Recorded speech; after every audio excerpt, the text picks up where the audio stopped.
Today we're talking about money saving tips for you. And we're going to replace this attic exhaust fan that doesn't work with a new one that'll get the heat out of this attic and save you money on your power bill.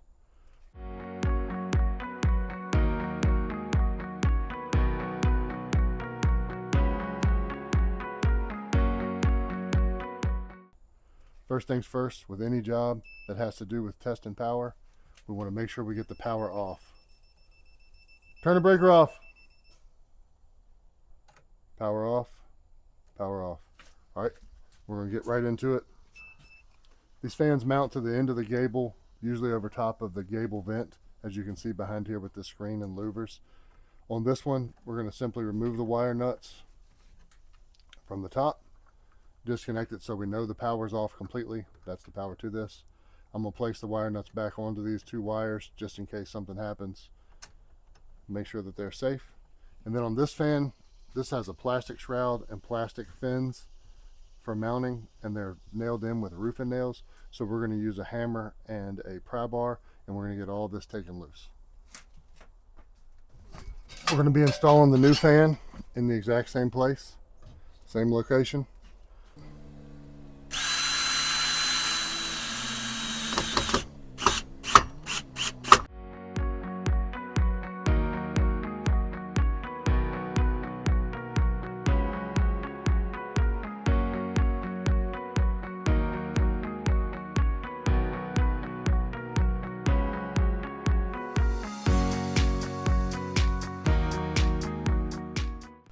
On this box, it's going to have this little tab, and it's not like a traditional box where you have to screw it or unscrew it. You literally just pull on both sides like this, pulls free, pops off just like so. All right, one thing to note in these fans, they do not come pre-wired. I suggest looking at the wiring diagram, but I can tell you that I know from installing these. This wire here, the bottom stays still. This is the temperature control wire. This has to be tied to this wire, which runs the hot to the fan. So we're going to get that done, and we're going to get a wire nut on that in just a second. And we will get that all taped up. And then these two are going to be attached to the hot wire coming from there, which we're about to cut, install our knockout, and get it all wired up. This is a plastic NM connector. This goes in the knockout here, 1/2 inch knockout on the top of this box. So you just comes together. You literally just snap it in like that, and what it does is it protects the wire from here to here. You probably noticed on the one we took out there was nothing there, so the metal on this box could actually cut the wire, damage the wire, and cause a short. So this protects the wire from that happening. Right. Next thing is we got to establish a piece of wire. We're using a piece of Romex 12-2 so that we can cut it, get it in here so we know we're about the right size. All right, so we connected the wire off the bottom to the motor. We're going to put a wire nut on it. I personally like to tape up my joints, so I'm going to get a little piece of electrical tape here. I'm going to tape this together.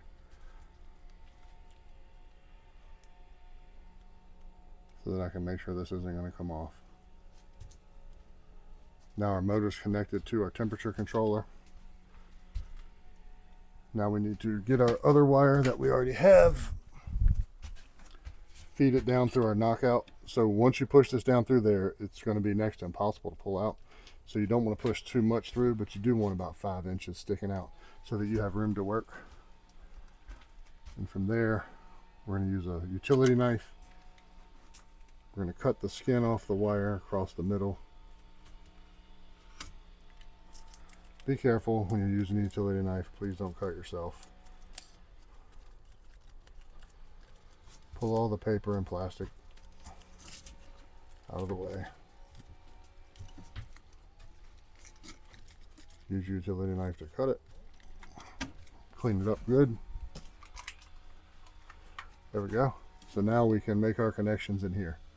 So like any, well, not like any, but in this case, we're going to connect the white to the white, the black to the black, and then we're going to connect them up there. All right, last thing to do in here is we're going to connect the ground to the ground screw.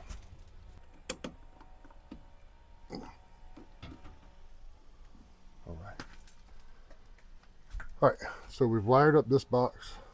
We want to push everything down and in here so that it's out of the way. Take the box shroud, which we talked about before, and it, just like it slid right off, it just slides right back over and clips right into place. Just like that. That box is done. This is wired. Next step is going to be wiring it to the box above. So this box was already existing. I'm going to have our electrician come and clean up this attic and put all the covers on and all those things. But in this application, just for talking about it, we're just going to do the exact same process, skim this out, get it all cut out of the way. We're going to wire nut it to the power source. Then we're going to tape it up. Then we're going to stick it in that box right here. All right. So we're going to take this wire nut back off. First, we're going to check it and make sure the power's still off, just in case. There's other people downstairs, other people walking around. No power, good to go. Take this loose. We're going to connect this wire first here.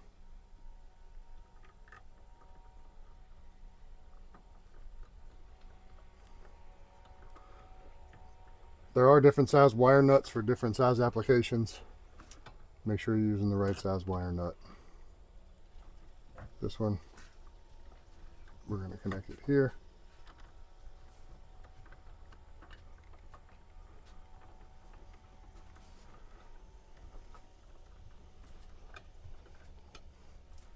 Yep. And this ground is going to connect to a whole group of grounds. Or one ground right here. We're going to have to get one more wire nut for that.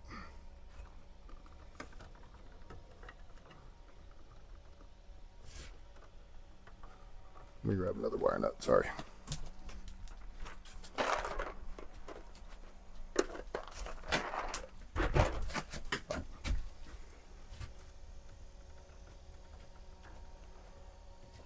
Put the grounds together. Take two.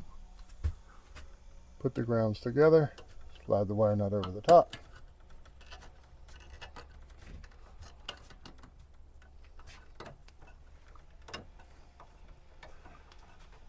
Just like so.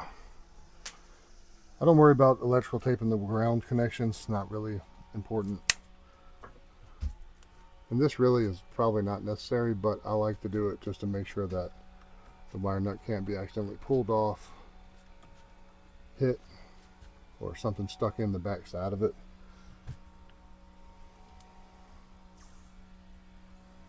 Especially when you're shoving wire nuts into a box. This will prevent a ground wire from getting pushed up in there or anything like that and touching the bare wire. So just like that, it's all put together. This box isn't big enough for all these wires probably. I'm sure your local electrician would say don't do that. All right, now we're ready. Turn the power on and test it out.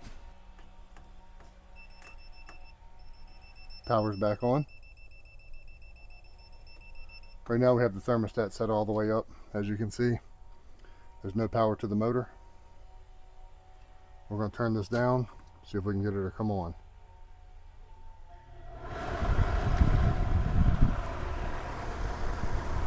It's alive!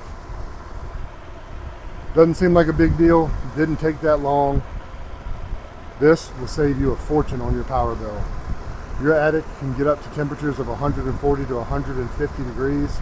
This, if you set it to like this one, we just set it to 80, it will keep the temperature up here, and your HVAC will not have to fight to keep the downstairs cool, because that heat will not be radiating down through the ceiling.